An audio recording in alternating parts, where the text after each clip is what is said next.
You will recall that the New Patriotic Party had to cause a complaint against government-sponsored harassment and persecution of our members.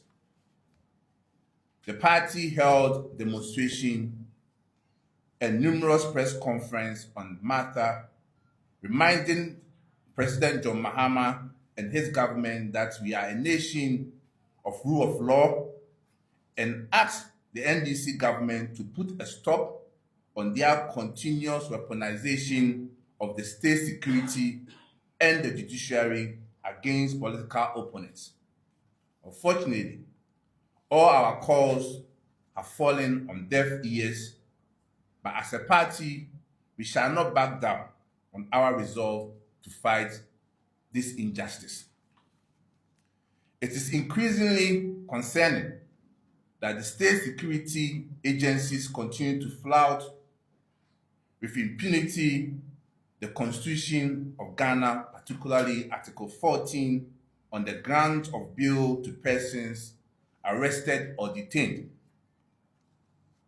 Our Constitution requires that persons who are arrested or detained be brought to the court within 48 hours or be released either unconditionally or on reasonable conditions as may be necessary to ensure that they appear at a later date for their trial.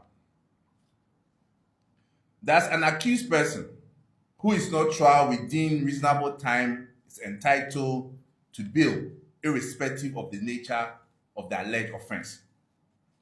However, friends from the media, you will agree with me that in recent times, certain developments certainly suggest the worrying trend where members of the New Patriotic Party are detained beyond the lawful limit, subjected to unreasonable bail conditions, and effectively denied justice.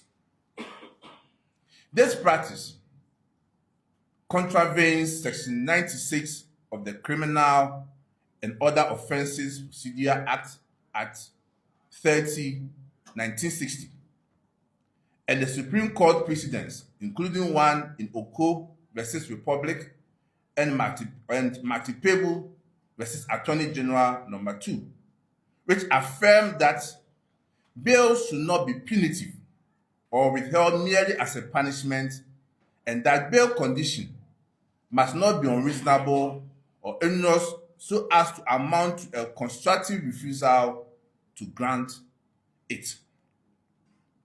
This is anchored on the constitutional principle enshrined in Article 19(2)(c) that a person accused of committing an offense shall be presumed innocent until proven guilty.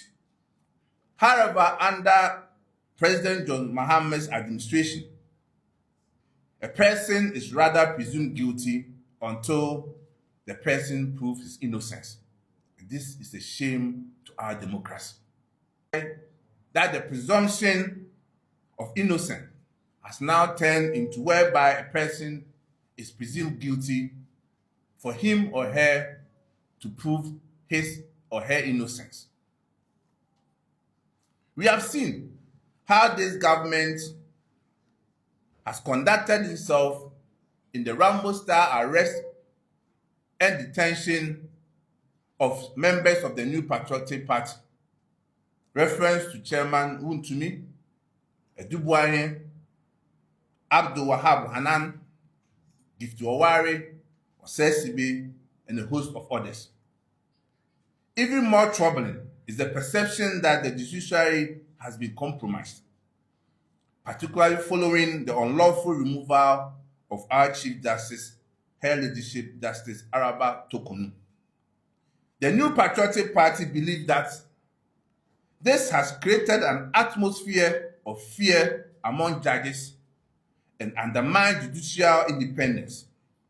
For instance, how can a judge, in the face of the law and the constitutional principle of presumption of innocence, set bail conditions for one accused person to the tune of 800 million Ghana cedis, to a tune of 800 million Ghana cedis, which is even more double the amount the state spent in the construction of Jubilee House. Double the construction of Jubilee House, 800 million Ghana cedis. This is indeed very ridiculous. Doesn't this effectively amount to denial of bail, which the law speaks against? Judges generally, under His Excellency John Mahama administration, fear to dispense justice according to the law, because they fear that they may also suffer the same fate as Justice Tokonu.